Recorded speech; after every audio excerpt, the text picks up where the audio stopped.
मुझे प्रसन्नता है कि इंडियन स्टील एसोसिएशन ने अपने समिट के लिए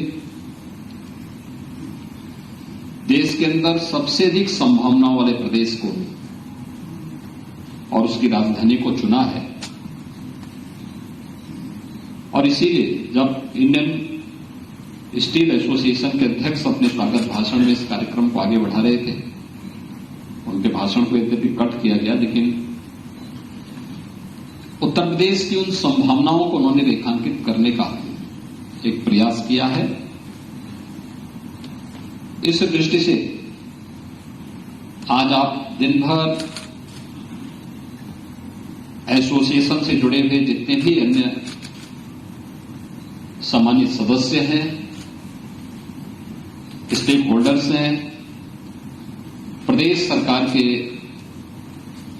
ऑफिसर्स हैं, इस सब के साथ मिलकर के उत्तर प्रदेश की इन संभावनाओं को आगे बढ़ाने और उसमें उत्तर प्रदेश सरकार के स्तर पर क्या आप सबको सहयोग चाहिए और आप कहां पे उत्तर प्रदेश को प्रधानमंत्री मोदी जी के विजन के अनुरूप भारत की इकोनॉमी के ग्रोथ इंजन के रूप में स्थापित करने के इस अभियान का हिस्सा बन सकते हैं, इस दृष्टि समिट में आपके दिन भर के चिंतन के विषय आपके सम्मुख होंगे। हम सब जानते हैं कि देश की आबादी का हर 5वां व्यक्ति उत्तर प्रदेश में निवास करता है। 25 करोड़ की एक बड़ी आबादी के साथ उत्तर प्रदेश देश का सबसे बड़ा न केवल उपभोक्ता बाजार है बल्कि सबसे बड़ा श्रम बाजार भी उत्तर प्रदेश है। उत्तर प्रदेश के अंदर विगत 6 वर्ष के अंदर इंफ्रास्ट्रक्चर के लिए जो कार्य हुआ है आप सबके सामने है। 13 वर्तमान या फिर प्रस्तावित एक्सप्रेस वे के साथ देश के अंदर एक्सप्रेस वे के रूप में उत्तर प्रदेश जाना जा रहा है और एक समय सीमा के अंदर हमने सभी एक्सप्रेस वे बनाए हैं। पूर्वांचल एक्सप्रेस वे कार्य प्रारंभ होने के कुछ ही दिनों के बाद इस सदी की सबसे बड़ी महामारी आई थी। उस सब के बावजूद हम लोगों ने समय से प्रदेश की राजधानी लखनऊ को प्रदेश के पूर्वी अंचल से जोड़ने के लिए इस कार्यक्रम को आगे बढ़ाया। पूर्वांचल एक्सप्रेसवे बनने के बाद अब लखनऊ से अगर किसी को पटना जाना हो तो आज के दिन पे मात्र 5 घंटे में वो पटना की यात्रा पूरी कर सकता है। अगर दिल्ली से किसी को पटना जाना हो तो 9 से 10 घंटे के अंदर वो पटना जा सकता है एक्सप्रेस हाईवे से।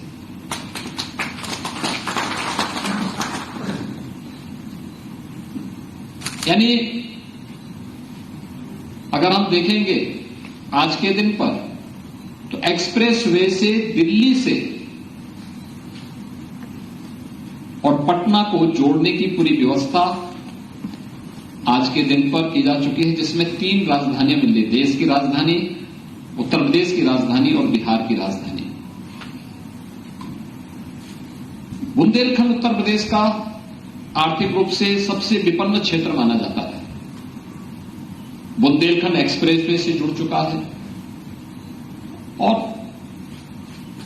चित्रकूट की यात्रा जो पहले लोगों के लिए लगता था कि अभी भी कठिन है, लेकिन आज के दिन पे दिल्ली से 5 घंटे में आप चित्रकूट की यात्रा कर सकते हैं। ये पूरे बुंदेलखंड को जोड़ता है। बुंदेलखंड के सभी जनपदों को जोड़ करके एक्सप्रेसवे भी कोरोना महामारी के दौरान हम लोगों ने संपन्न किया था।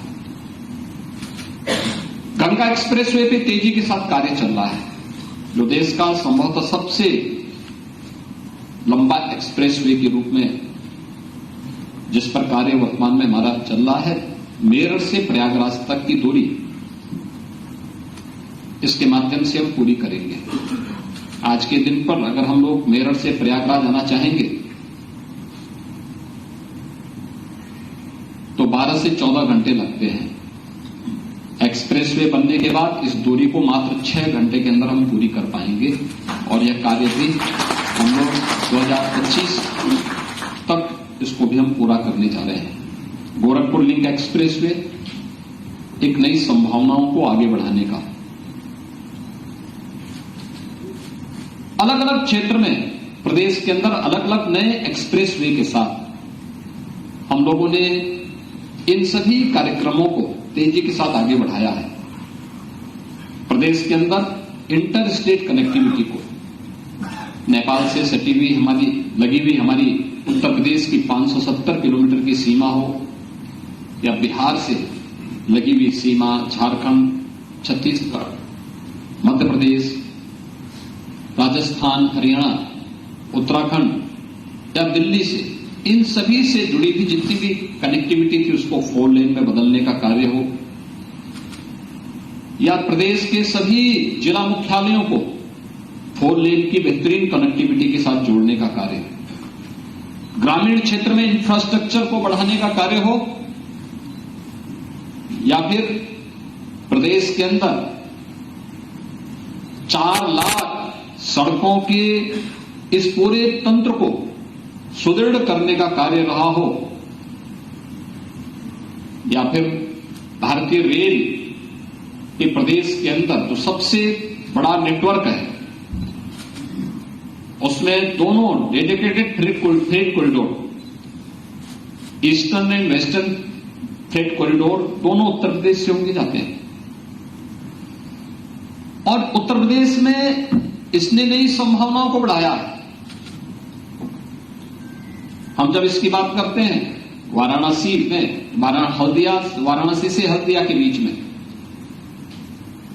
देश का पहला इनलैंड वाटरवे ये प्रारंभ हो चुका है और वाराणसी से में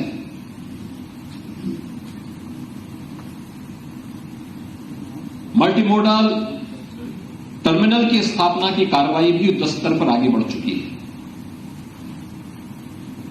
दोनों dedicated freight corridor Uttar Pradesh के ही दादरी में इनका जंक्शन है, वहां पे मल्टी मॉडल लॉजिस्टिक हब की निर्माण की कार्रवाई और बोड़ाकी में मल्टी मॉडल ट्रांसपोर्ट हब की स्थापना का कार्य भी युद्ध स्तर पर आगे बढ़ चुका है। यानी एक उन संभावनाओं को जो उत्तर प्रदेश में बहुत पहले होना चाहिए था, लेकिन आज प्रधानमंत्री मोदी जी के विजन के अनुरूप तेजी के साथ उत्तर प्रदेश इन्हें आगे बढ़ाने का कार्य कर रहा है। एयर कनेक्टिविटी आज के दिन पे उत्तर प्रदेश की बेहतर हो चुकी है। हम सब जानते हैं जब उत्तर प्रदेश 2017 के पहले मात्र 2 एयरपोर्ट हमारे क्रियाशील थे, आज 9 एयरपोर्ट हमारे पूरी तरह क्रियाशील हैं, जिनमें 3 इंटरनेशनल एयरपोर्ट हैं। और इस वर्ष के अंत तक हम लोग 10 नए एयरपोर्ट को क्रियाशील करेंगे, जिनमें 2 नए इंटरनेशनल एयरपोर्ट, एक अयोध्या में और दूसरा एनसीआर के नोएडा इंटरनेशनल एयरपोर्ट के निर्माण की कार्रवाई युद्ध स्तर पर आगे बढ़ रही है और इस वर्ष के अंत तक इन्हें भी हम क्रियाशील करेंगे। प्रदेश के अंदर इन सभी सेक्टर्स के साथ हाउसिंग में भी अनेक संभावनाओं को हमने आगे बढ़ाया है। मैं भी जब एसोसिएशन के पदाधिकारियों के साथ बातचीत कर रहा था, कोई कल्पना ही नहीं कर सकता, जिसके पास साधन है तो अपना मकान बना ही देता था। लेकिन प्रदेश के अंदर जिन गरीबों के पास जिन्होंने कभी मकान के दर्शन नहीं किए थे, टूटी फूटी झोपड़ियों में रहता था या फिर इधर उधर भटकता था, ऐसे 55 लाख गरीबों को एक एक आवास पिछले 6 वर्ष के अंदर प्रदेश सरकार ने भारत सरकार के साथ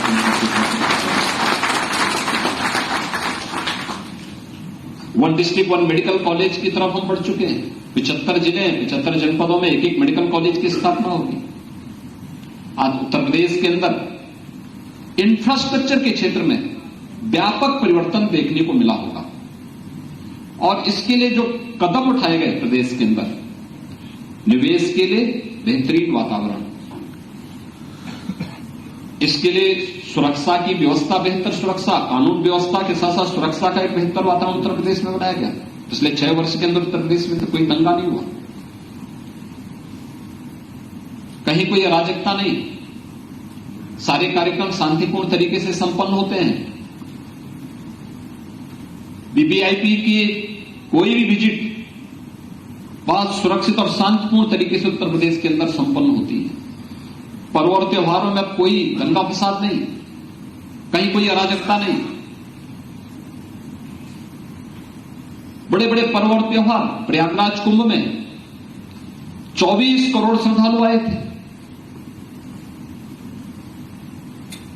उत्तर प्रदेश के अंदर आज वास्तव में उत्तर प्रदेश को अगर आपको देखना है तो नए भारत के, नए उत्तर प्रदेश के रूप में उत्तर प्रदेश आज भारत की विकास की यात्रा का एक अभिन्न हिस्सा बनकर के एक ग्रोथ इंजन के रूप में अपनी भूमिका को आगे बढ़ाने के लिए कार्य कर रहा है। ईज ऑफ डूइंग बिजनेस में उत्तर प्रदेश ने एक लंबी छलांग लगाई। आज देश का सबसे बड़ा सिंगल विंडो प्लेटफॉर्म निवेश मित्र के रूप में उत्तर प्रदेश के पास है।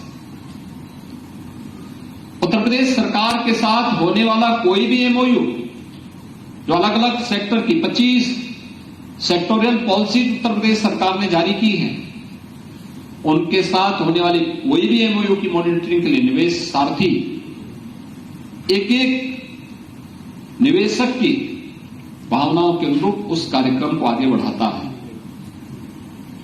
तो किसी भी निवेशक के द्वारा किए गए निवेश को शासन से मिलने वाले इंसेंटिव के लिए भी हम लोगों ने ऑनलाइन व्यवस्था प्रदेश के अंदर की है।